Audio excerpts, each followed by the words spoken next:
Bismillahirrahmanirrahim. Assalamualaikum warahmatullahi wabarakatuh. Alhamdulillah rabbil alamin wa bihi nasta'in ala umuri dunya waddin. Wassalatu wassalamu ala asrofil anbiya'i wal mursalin sayyidina wa nabiyyina Muhammadin wa ala alihi wa sahbihi ajmain, amma ba'd. Yang saya hormati dosen pengampu Bapak Joko Purnomo SPD MPD, dan yang saya hormati rekan-rekan semuanya. Pertama-tama marilah kita panjatkan puja dan bersyukur kita atas kehadiran Allah Subhanahu wa taala yang mana telah memberikan kita nikmat iman, nikmat kesehatan sehingga kita dapat berkumpul di kelas ini yang insya Allah diberkahi oleh Allah Subhanahu wa taala. Kedua kalinya salawat serta salam tak lupa kita curahkan kepada baginda kita Nabi Muhammad sallallahu alaihi wasallam yang mana telah membawa kita dari zaman jahiliyah menuju zaman Islamiyah, yang mana telah membawa kita dari zaman kegelapan menuju zaman terang-benderang. Ketiga kalinya kami di sini akan memaparkan materi mengenai pengertian pembelajaran PAI. Pengertian pembelajaran PAI. Pembelajaran adalah suatu sistem yang bertujuan untuk membantu proses belajar peserta didik yang berisi serangkaian peristiwa yang dirancang, disusun sedemikian rupa untuk mempengaruhi dan mendukung terjadinya proses belajar peserta didik yang bersifat internal.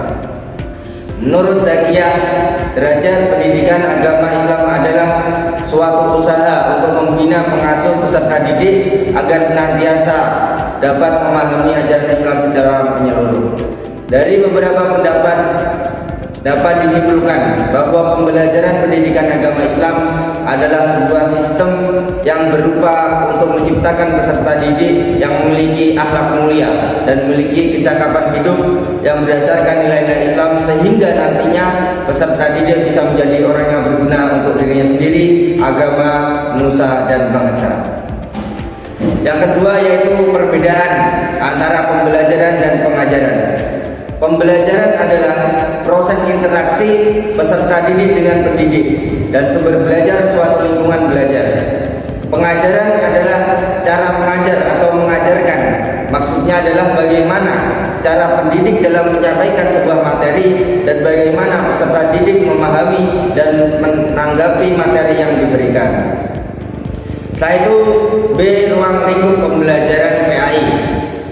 Ruang lingkup pembelajaran PAI meliputi kesinergian, keselarasan, dan keseimbangan antara beberapa hal.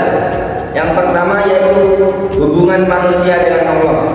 Yang kedua yaitu hubungan manusia dengan sesama manusia. Yang ketiga yaitu hubungan manusia dengan dirinya sendiri. Yang keempat yaitu hubungan manusia dengan makhluk lain dan lingkungannya. Setelah itu materi akan disampaikan oleh rekan kami kepada yang bertugas. Waktu dan tempat kami persilahkan. Selanjutnya adalah pengertian model pembelajaran PAI dan ruang lingkup model pembelajaran PAI. Yang pertama, pengertian model pembelajaran PAI. Joyce mengatakan bahwa model pembelajaran merupakan suatu perencanaan atau suatu pola yang digunakan sebagai pedoman dalam merencanakan pembelajaran baik di kelas ataupun pembelajaran tutorial, dan untuk menentukan perangkat-perangkat pembelajaran termasuk di dalamnya buku-buku, film, komputer, kurikulum, dan lain-lain. 2. Ruang lingkup model pembelajaran PAI. Ruang lingkup model pembelajaran PAI meliputi pendekatan, strategi, metode, dan teknik pembelajaran. Kemudian selanjutnya adalah D. Prinsip-prinsip model pembelajaran PAI. Prinsip khusus model pembelajaran meliputi yang pertama, perhatian dan motivasi.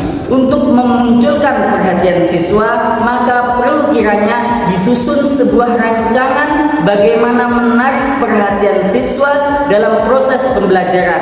Sedangkan motivasi berhubungan dengan minat siswa. Yang kedua, keaktifan. Belajar pada hakikatnya adalah proses aktif di mana seseorang melakukan kegiatan secara sadar untuk mengubah suatu perilaku. Terjadi kegiatan merespon terhadap setiap pembelajaran. Yang E. Urgensi model pembelajaran PAI. Model pembelajaran menjadi suatu hal yang sangat penting bagi pengajar, karena dengan menguasai beberapa model pembelajaran, maka seorang guru akan memastikan adanya kemudahan di dalam pelaksanaan pembelajaran di kelas, sehingga tujuan pembelajaran dapat tercapai dan tuntas sesuai dengan apa yang diharapkan. Sekian materi yang dapat kami sampaikan, semoga dapat bermanfaat bagi kita semua. Kurang lebihnya kami mohon maaf.